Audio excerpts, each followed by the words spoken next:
Assalamualaikum warahmatullahi wabarakatuh. Jumpa kembali bersama saya Adi di channel Ngulik Sejarah.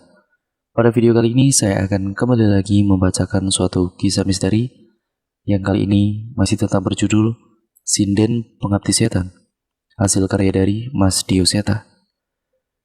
Cerita pada kali ini merupakan part yang ketujuh. Nantinya kalian juga bisa mengunjungi thread Mas Dio Seta langsung ya teman-teman. Yuk daripada kita lama-lama, kita langsung saja menuju ke kelanjutan ceritanya. Persiapkan diri kalian karena ceritanya akan segera saya mulai.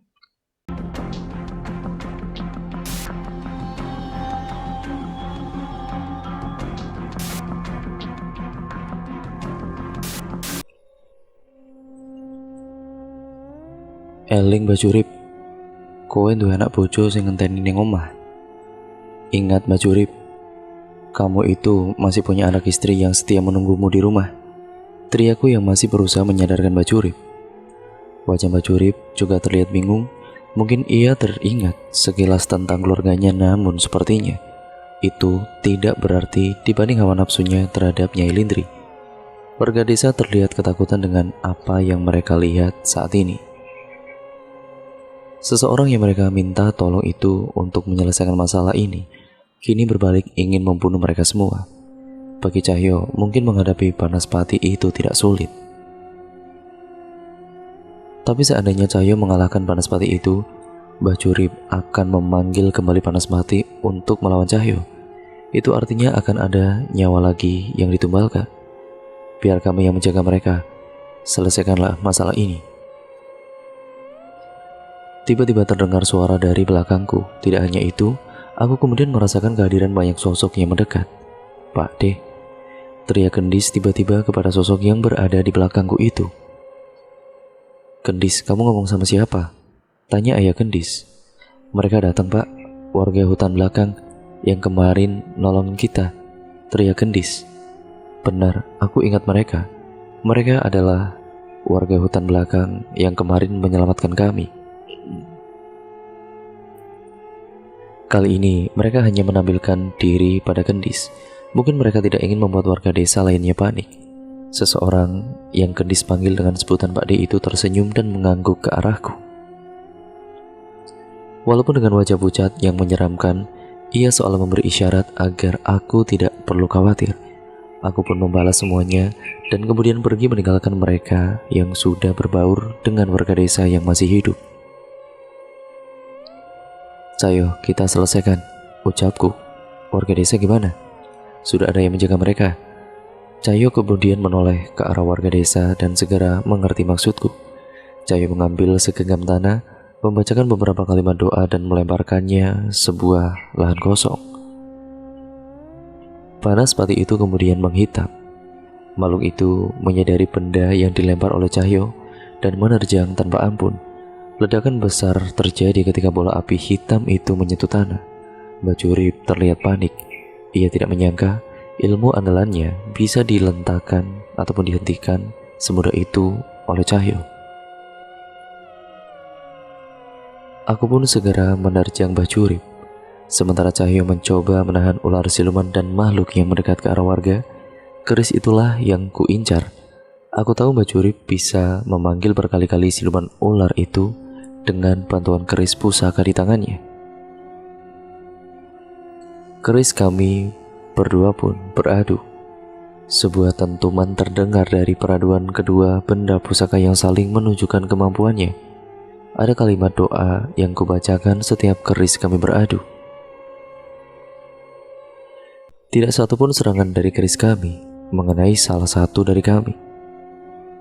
Hanya pertarungan sengit dengan saling mengadu pusaka yang terjadi pada saat ini. Bukan tanpa alasan.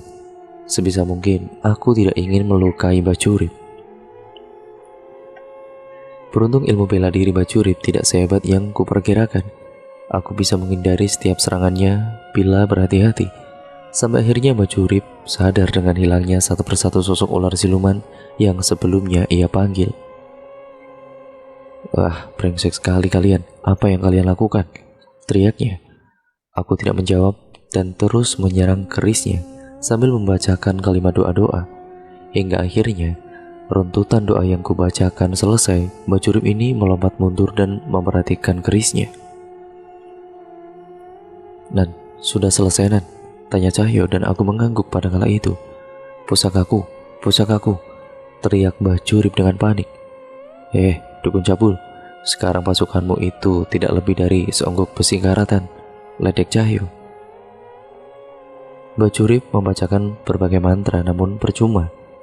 Aku sudah berhasil memutihkan pusaka itu. Sekarang keris pusaka yang terikat dengan sosok roh ular siluman itu sudah tidak lebih dari besi berbentuk keris biasa. Mbak Curip melihat sosok roh yang ia panggil, namun sebagian dari mereka sudah menghilang ditenangkan oleh doa Cahyo dan sebagian lagi tidak berani mendekat. "Sudahi saja Mbak Curip, sudah tidak ada lagi ilmumu yang bisa kau gunakan," ucap Cahyo. "Bertobatlah Mbah, Tuhan Maha Pengampun. Mungkin saja ada cara untuk menebus dosa-dosa Mbah Curip," tambahku. Mbah Curip semakin panik. Ia menoleh kepada Nyai Lindri dan Nyai Lindri membalasnya dengan tatapan yang melecehkan. Mbah Curip pun tidak dapat berkata apa-apa lagi. "Wes Nan, kentenan kita urusi sinden-sinden sing suarane koyo kaleng robeng iki." "Ah, sudah Nan, gantian kita urusin sinden-sinden yang suaranya seperti kaleng robeng ini," ucap Cahyo. Aku kemudian setuju dengannya. Sedari tadi mereka nyinden dengan suara yang aneh. Aku yakin itu adalah kutukan. Seandainya tidak ada batu dari langgar batu bumi itu, mungkin sudah ada beberapa dari kami dan warga desa yang mati. Aku menggenggam keris rogo sukmo di tanganku dan kemudian bersiap menyerang Nyai Lindri yang sudah tidak memiliki pertahanan. Belum sempat kerisku mengenainya, muncul seseorang yang menahan seranganku dengan tongkatnya dan menatapku dengan kesal. Ia adalah seseorang yang dipanggil dengan Nyai Jiwonto, sinden tua yang kuduga adalah pemimpin dari mereka semua. "Lindri, aku bunuh satu." "Woi, Mas Danan, awas!" teriak Gendis dari jauh. Terdengar suara Mbak Curip yang kemudian menerjangku dari belakang menusukkan kerisnya ke tubuhku, dan Gendis yang mencoba memperingatkanku. Aku lengah, keris kosong itu menancap di punggung bahuku, darahku pun kemudian mengalir. Beruntung ini hanyalah tusukan kecil. Rupanya Cahyo berhasil menahan Mbak Curip dari belakang sebelum kerisnya menusuk dengan dalam. Cahyo tidak mau mengambil resiko dan kemudian menghantam Mbak Curip hingga tidak sadarkan diri. Aku tidak menyangka tanpa kekuatannya pun ia masih bertingkah senekat ini. Aku melihat Nyai Jiwonto tersenyum dan kembali ke samping Nyai Lindri. "Urip ning donya sing tanpa pangarep." Terdengar suara Nyai Jiwonto nyinden dengan suara yang sangat aneh. "Pepeteng wengi nimbali lelembut lan petaka, derajat menungso ora ana regane ing pepeteng wengi." Kira-kira seperti itu liriknya. Aku tidak bisa mendengar dengan jelas kata-kata yang terucap setelah itu, namun seketika aku merasakan sesuatu mencoba menguasai alam pikiranku. Aku menatap pada Cahyo dan ia juga seperti menahan sesuatu. "Tembang iki, ono sing ora beres karo tembang iki.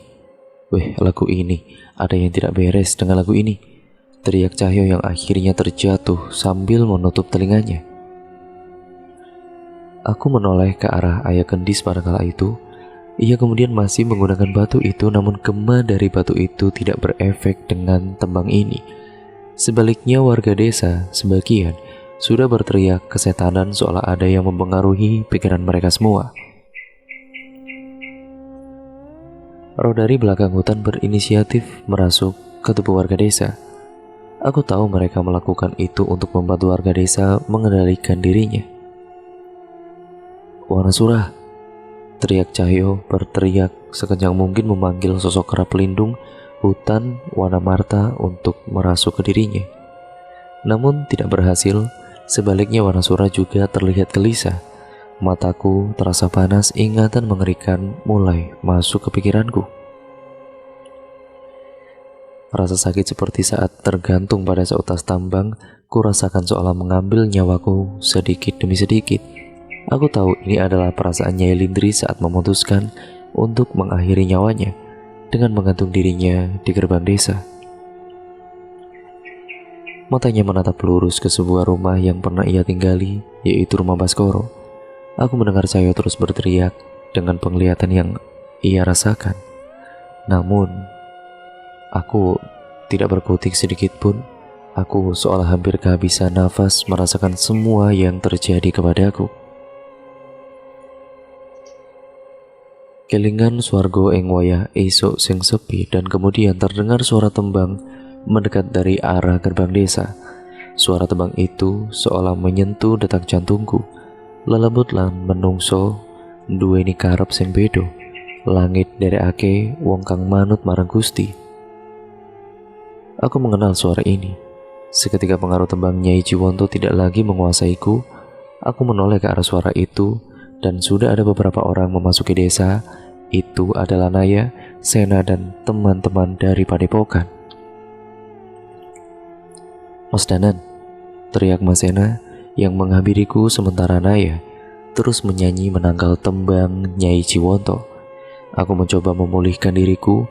Cahyo pun terlihat sudah sadar. Tembang terkutuk pepatang wengi, tanpa ilmu pun tembang itu bisa membuat pendengarnya kehilangan akal sehat, ucap Mas Sena. Nyai Jiwanto terlihat kesal. Ia memberi isyarat kepada sinden lain untuk mengelilingi kami, termasuk Mas Sena dan juga Naya. Ini tidak akan mudah dan masing-masing sinden ini membawa berbagai kutukannya.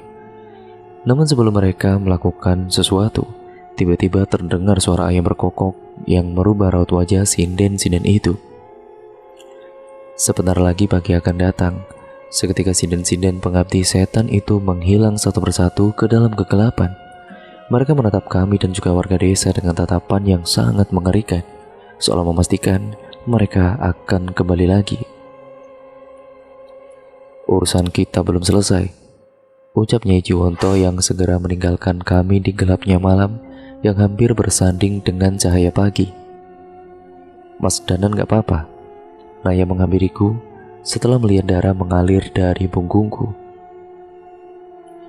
"Ah, luka tusukan kecil saja Naya, gak apa-apa kok," balasku. "Naya, obatin dulu ya mas," ucapnya sambil membantuku untuk berdiri. "Aduh duduh, sakit sekali," terdengar suara Cahyo merintih kesakitan. Segera kemudian Mas Sena menghampirinya dan juga mengecek apa yang terjadi kepadanya. Aku melihat Cahyo menoleh ke arah Mas Sena. "Ora iso, sing ngobati kutune Naya." "Halah gak bisa, yang ngobatin harus Naya," teriak Cahyo. Seketika aku mencopot sendalku dan juga melemparkan tepat ke wajahnya. "Ah, mulutmu itu bisa-bisanya," ucapku. Cahyo pun hanya menyengir dan juga kembali berdiri. Yang namanya juga usaha kan? Ya begitulah Nan. Mas Sena hanya menggeleng melihat tingkah laku Cahyo.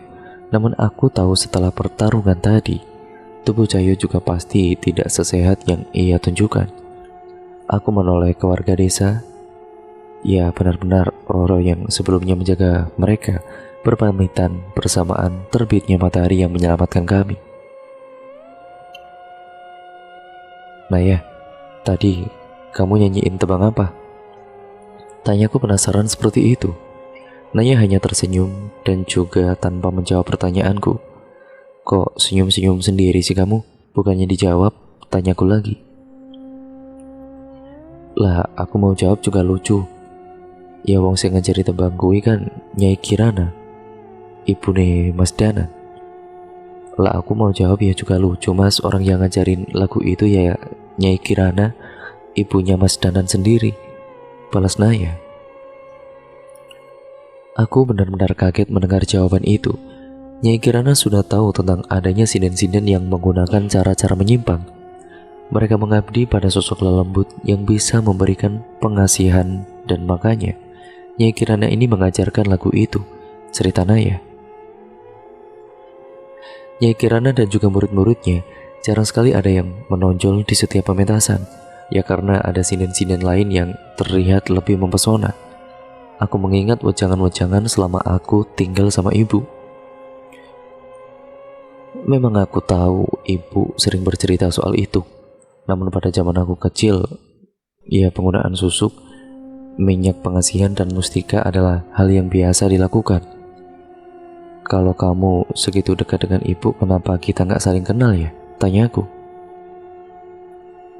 Lagi-lagi Naya ini tidak menjawab.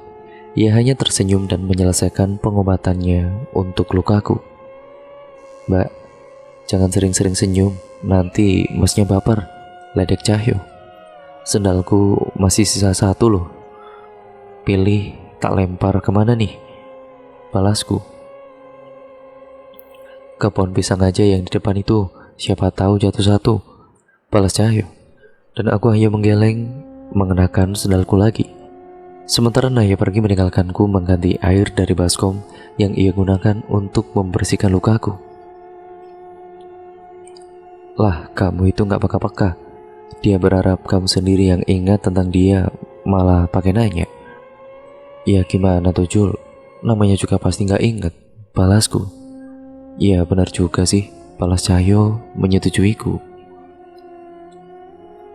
Tapi tidak gitu maksudnya. Aku kemudian berdiri menutup mulut Cahyo, memaksanya menghentikan obrolan ini.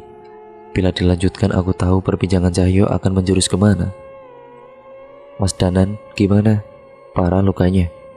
Tanya Chatmiko yang kemudian menghampiri kami. Enggak mas, enggak apa-apa kok. Maaf ya mas, kita belum bisa beresin permasalahan ini. Mas Chatmiko kemudian menghela nafas. Kami sudah lihat perjuangan Mas Danan dan juga Mas Cahyo. Kalian sudah berusaha semaksimal mungkin sampai seperti ini. Justru kami mau tanya apa yang bisa warga desa lakukan, ataupun bisa bantu agar saat sinden-sinden itu muncul kembali, kami tidak hanya menjadi beban. Begitulah tanya Mas Chatmiko dengan rasa yang benar-benar sangat penasaran. Aku bertatapan dengan Cahyo, sepertinya ia yang ingin menjawab pertanyaan dari Mas Chatmiko. Kami harap warga desa bisa memperkuat iman dan juga ibadahnya, Mas Chatmiko.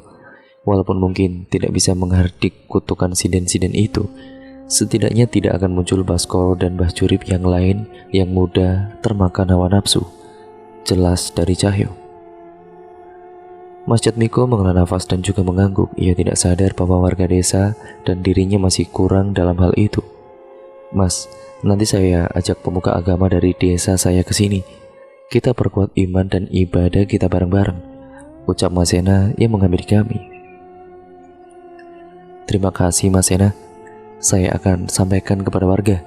Setelah adanya kejadian-kejadian ini seharusnya warga desa mulai sadar, ucap Mas Chatmiko yang segera meninggalkan kami dan menemui warga desa. Sekarang bagian kita Jul, gimana cara kita melawan sinden itu kalau mereka muncul lagi? Tanyaku. Cahyo tidak langsung menjawab, namun ia melemparkan lirikan matanya ke arah Naya. Mata lawan mata, sinden lawan sinden, ucapnya. Ngawur kamu. Enggak, enak aja. Enggak mungkin kita ajak Naya ngelakuin hal berbahaya, balasku. Cie, ada yang khawatir nih, ledeknya. Ya, enggak gitu, tapi kan dia orang biasa. Melihat sosok lain yang enggak kasat mata di tempat tadi aja, Naya enggak bisa. Tapi jujur kamu terselamatkan sama tembangan si Naya kan, yang tadi itu, ucap Cahyo. Iya sih. Mas Sena kemudian mendekat ke arah kami seolah ingin ikut mencari solusi atas permasalahan ini. Kalau kalian membutuhkan Naya, saya coba bantu. Ada teman-teman juga yang jaga dia, biar dia dibantu sinden lainnya juga, ucap Sena. Naya mau bantu kok, ucap Naya yang tiba-tiba muncul dari belakang Mas Sena. Tapi Nay, gak apa-apa Mas Danan, hidup dan mati itu kan di tangan Tuhan. Kalau ternyata Naya punya kemampuan buat ngebantu Mas Danan, berarti kan Naya sudah diberi titipan untuk melaksanakannya, ucapnya. Aku menatap Naya dan ia mengatakan hal itu seolah tanpa beban dan tanpa rasa takut sama sekali. Aku pun menghela nafas dan terpaksa menyetujui rencana ini. Kata Pak D, sinden-sinden itu juga punya jago lain, Mas. Gendis tiba-tiba muncul menghampiriku. Yang dimaksud Pak D mungkin adalah salah satu roh yang tadi menyelamatkan warga desa. Jago? Maksudnya apa, Gendis? Tanyaku. Itu loh yang tadi bawa tombak melawan Mas Cahyo. Jawabnya dengan polos. Mungkin maksud Gendis selain Joko Garu, sinden-sinden itu juga memiliki pengikut lain yang melindungi mereka dan akan menjadi lawan yang menyulitkan untuk kami. Lebih baik Mas Danan dan Mas Cahyo beristirahat di Padepokan saja. Kita siapkan rencana di sana dan nanti sebelum gelap kita kembali ke sini, ajak Mas Sena. Kami pun setuju dan segera berpamitan dengan warga desa yang juga segera kembali ke rumahnya masing-masing. Aku harap mereka mengingat pesan kami tadi dan bisa mempersiapkan batin mereka sebelum kembalinya sinden-sinden pengabdi setan itu. Padepokan terlihat cukup ramai, sepertinya anggota mereka sudah mulai beraktivitas seperti biasa. Aku memutuskan untuk membersihkan diri dan beristirahat, memejamkan mata sejenak untuk memulihkan kondisi tubuhku. Sepertinya Cahyo juga sama, beberapa hari ini terasa begitu berat. Semoga saja pertemuan dengan sinden-sinden itu berikutnya adalah akhir dari kutukan ini. Le, Tangi Le, nak bangun nak? Enggak bu, bentar lagi ya bu. Ibu sudah masak sayur lodeh, keburu dingin.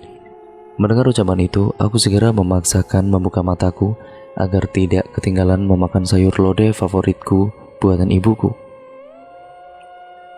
Tapi seketika aku sadar sepertinya aku bermimpi. Mungkin saja aku memang kangen dengan ibu. Lah kok malah turu maneh? Kok malah tidur lagi sih? Sontak aku duduk dan juga menatap seorang wanita di dekatku.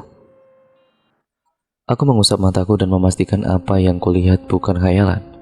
Ibu, tanyaku. Benar itu adalah ibu. Dia tersenyum seolah ingin memberiku kejutan. Kok ibu bisa ada di sini bu? Tanyaku.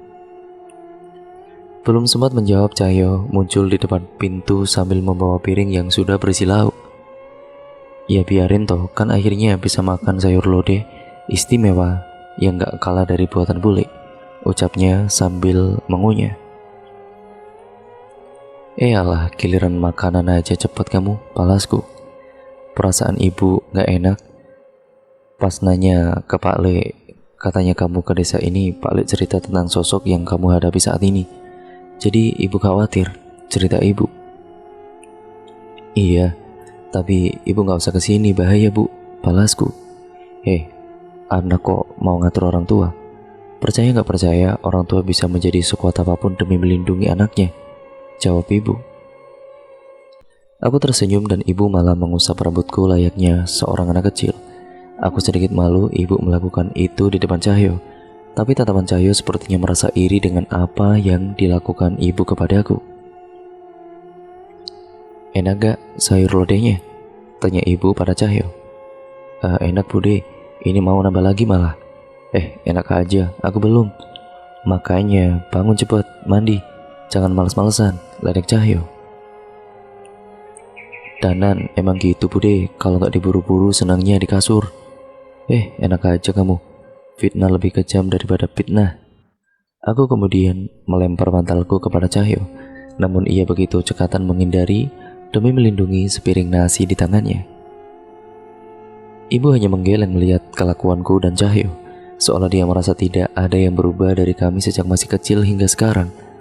Aku segera mencuci muka dan menuju ruang makan di Padepokan Sena. Terlihat ibu sedang asik berbincang dengan ayah seolah mereka sudah akrab dengan ayah. Ibu terlihat menunjuk ke arahku, namun ayah terlihat tersenyum tersipu menanggapi ucapan ibu.